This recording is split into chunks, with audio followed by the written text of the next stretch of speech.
Okay guys, we have week 2, day 1. First movement we're going to talk about is the wall ball. I always start this movement by, of course, showing everybody the full movement. So I'll demonstrate about 3 wall balls. So we're going to have Aaron do that with his 50-pound wall ball.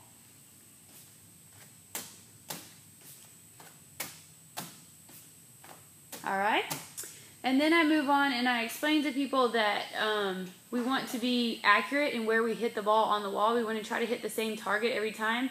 Our wall's dirty enough that there's plenty of marks on it, so I just tell people to look up, find a mark, and I just have them do 5 wall balls just from what they've seen me demonstrate, and just try to hit the same place on the wall each time. So Aaron, I'm just going to have you actually do 2, but pretend it's 5. Okay? That gets them to focus on kind of hitting in the same spot so that it comes back and they can receive it in the same spot and the wall doesn't go behind them or all over the place. Then I set them a goal of the next 5. I tell them to hold the wall ball up in front of their face so that if somebody was standing right in front of them, they wouldn't be able to see their face. And keep their elbows in tight. Don't let their elbows flare out kind of like a chicken. And then I have them concentrate again on hitting the same spot on the wall, but then we're going to add to it, and every time they catch it right in front of their face. So if somebody was standing in front of them, they couldn't see their face. So we're going to have Aaron do 2 more. Pretend it's 5. Okay? He's done well at that. So then I'm going to talk to him about his wrist. We want his wrist to stay as straight and as unbroken as possible. You don't want to break at the wrist. So sometimes, Aaron, hold the ball underneath kind of and have the wrist kind of in that broken, that angle. We don't want that. We want to try to keep the hands more towards the side of the ball so that the wrists are straight. And then I have them, again, focus on hitting on the same spot on the wall, keep receiving the ball in front of their face, but trying to catch it with a more straight, neutral wrist. So he's going to do 2. We're going to pretend it's 5. Good.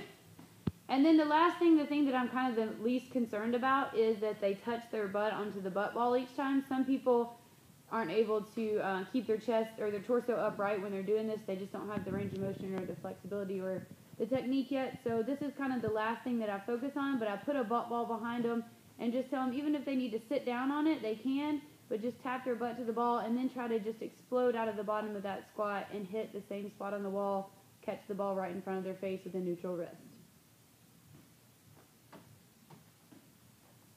Good. At that point, they've done about 20 reps. I don't like to do any more than 20 or 25 reps because we usually have wall balls in the workout afterwards.